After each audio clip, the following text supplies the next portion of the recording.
Cara, eu tô vislumbrado com essa questão aqui que eu vou mostrar pra vocês agora. Simplesmente fantástica, tá bom? Unilago se superou nessa. Tem uma questão da SpaceX, eu acho, ou do ITA ou do IME, algum vestibular militar, que eles usaram um conceito parecido.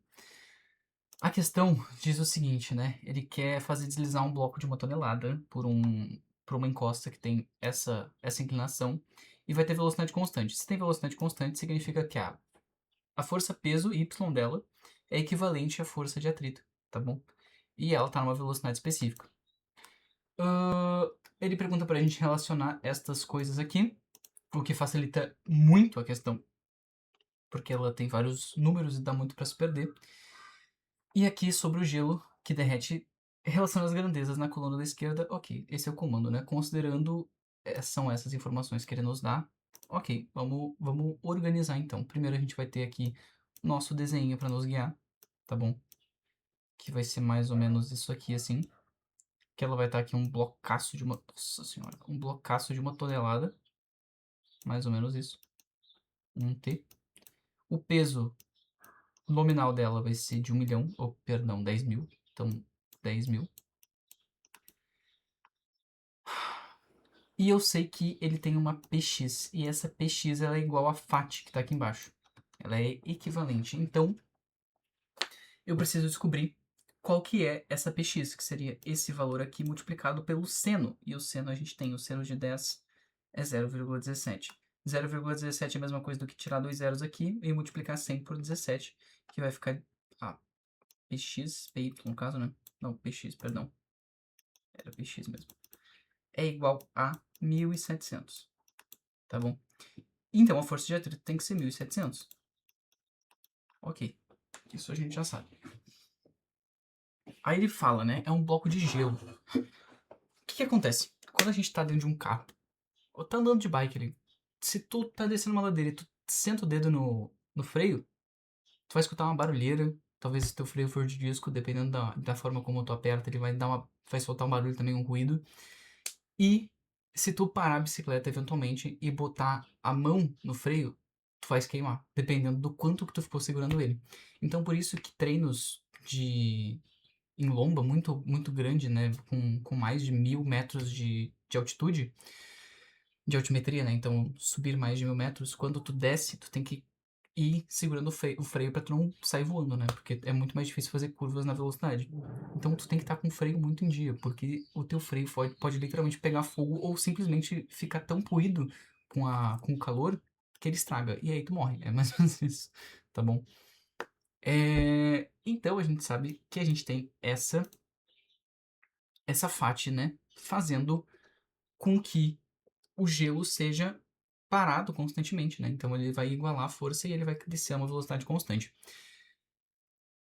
A gente tem uma relação na dinâmica, né, na mecânica no caso, que a potência dissipada por essa força vai ser igual à força aplicada vezes a velocidade. Por quê? Essa aqui vai ser a força de atrito, FAT, né? E essa aqui vai ser a velocidade média do corpo. Tendo isso aqui, tu tem a potência liberada pela força de atrito. Em tese, isso aqui viraria, né, essa potência total, viraria calor, som, entre outras coisas. Nesse caso, a gente vai considerar que ela está virando totalmente som. Então, a gente vai ter, né, que a FAT é 1.700 vezes a nossa velocidade de 0,1. Tendo, no caso, basicamente é dividir por 10, né, rapaziada? Então, só dividir por 10 aqui, 170 é a nossa potência. Potência essa que está em watt por segundo, no caso, joule por segundo, ou watt, né? Aqui a gente já poderia matar a questão, inclusive, né? A gente tem a nossa força de atrito N, que é 1.700, a gente achou. Então, 1 é igual a C, e 2, que é a potência dissipada pela força de atrito, é 170. E a gente consegue matar a questão por isso, tá bom? A letra D, que é a única que começa com C, já não tem essa alternativa, já não tem essa opção. Mas vamos analisar, vamos continuar analisando aqui, tá bom? Porque é isso que vai construir pra gente um bom repertório pro dia da prova. Inclusive, a chance disso aí cair no Enem é extremamente baixa. Extremamente baixa. Tá bom? Então essa aqui é a nossa potência mecânica e potência térmica, porque a potência mecânica vai virar potência térmica. Só que a gente está colocando isso num gelo, e esse gelo vai derreter, né? Então a gente está entregando calor a uma taxa constante para esse gelo, né? Então ele quer, pensando na energia dissipada em caloria, né? A gente sabe também que a relação fundamental da potência é energia pela variação do tempo. E se eu quero saber a energia, eu preciso pegar a minha potência e multiplicar pela variação do tempo. E eu vou ter a minha energia. Energia é assim em joule, né? Se a minha potência estiver em watts. Se eu pegar a minha potência, então, de 170 e multiplicar pela variação do tempo, que é 60 segundos, né? Ele está pedindo por minuto. Só que energia está em watt. A gente já descobriu, né? Joule por segundo. Se eu quero em minuto, eu preciso multiplicar esse segundo por 60. Ok. Isso aí todo mundo já sabe, né? Então eu vou ter esse valor aqui em o quê? Joules. Só que, se eu tenho algo em caloria e eu quero passar para joule, eu preciso multiplicar isso aqui por 4,2. Então, se eu tenho algo em joule e eu quero passar para caloria, eu tenho que dividir por 4,2. Então, esse valor aqui, eu vou dividir ele por 4,2. Divide por 4,2.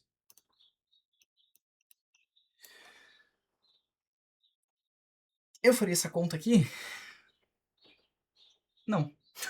Sinceramente, não. O que eu entenderia? Eu passaria um zero para cá, só para simplificar, e dividiria esse 6, tá bom? Então, eu vou dividir 6, vou transformar ele em 100. Ou então, simplesmente colocar 2 zeros do lado desse 17 aqui. Ô, cacete. Confundi, perdão aí. E aí eu botaria aqui embaixo um 7, né? Como eu multipliquei ele por 10 e dividi por 6, então ficou 100. E embaixo eu tenho que multiplicar por 10 e dividir por 6, ficou 7. Ficaria com isso aqui guardado. No máximo do máximo, eu tentaria entender do que compõe esse 17, não, né? Então eu ficaria com 14 mil, que seria 2 vezes, e depois eu teria aqui um acréscimo de 3, então ficaria próximo ali de 5, né? Porque 5 vezes 7 seria 35, no caso de 13 mil, então algo próximo de 5 mil. 2.500, então a gente já saberia que seria esse o valor da nossa energia dissipada em caloria. Mas o mais importante é, essa energia virou térmica, e eu tenho uma massa de 1 tonelada. No caso, a gente não vai considerar isso. A gente só vai considerar a nossa relação da calorimetria, né, para o calor latente, que é o calor específico latente, né, o calor latente de fusão nesse caso, que vai ser 80. Nossa senhora. É difícil escrever com mouse, tá? É complicadinho. 80 vezes a massa. Só que a massa a gente não sabe, porque é isso que ele está pedindo, a massa aproximada de gelo derretido em grama. Substitui o 80 por esse 1.700 sobre 7. E aí eu já sei que eu vou ter que passar isso aqui para cá. Então eu vou ter que dividir por 80. Vezes 80. Tira isso aqui. Aqui a gente vai ficar com G. Já corta um zero, para simplificar o nosso cálculo, né? E aí, cara, é isso, entendeu?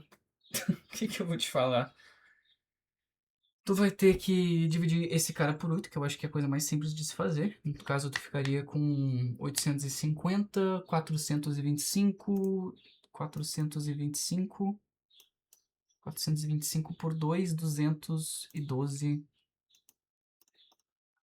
212,5. E tu vai dividir esse cara por 7. Por 7. Sinceramente, isso aqui pode virar zero, tá bom? E aí, pra tu ter algo e multiplicar... Ih, rapaz, não. Tá certo. Isso aqui pode transformar em zero, tá? Essas duas coisas. Então, 0,0. 210, então, dividido por 7 dá algo aproximadamente 30. E aí a gente teria totalmente as nossas respostas, tá bom? Eu não tenho como fazer isso. Mas aí eu ficaria com 170 sendo a primeira. Então, a primeira sendo C. 1.700. 170 sendo a segunda, que é a potência dissipada, porque eu multipliquei pela nossa velocidade. Depois eu teria a potência vezes o tempo em segundos, dividido por 4,2, que é a energia em joules, né, a conversão. E aí eu ficaria com este valor aqui, que seria então a 3, então 3 é D. E por último, 4, que seria...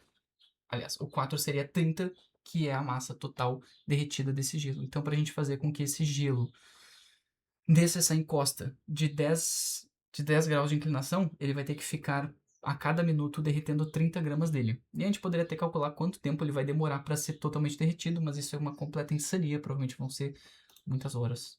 Tá bom? Acho que não existe encosta suficiente para derreter todo esse gelo. Bem interessante, né? Enfim, bons estudos aí. Até a próxima.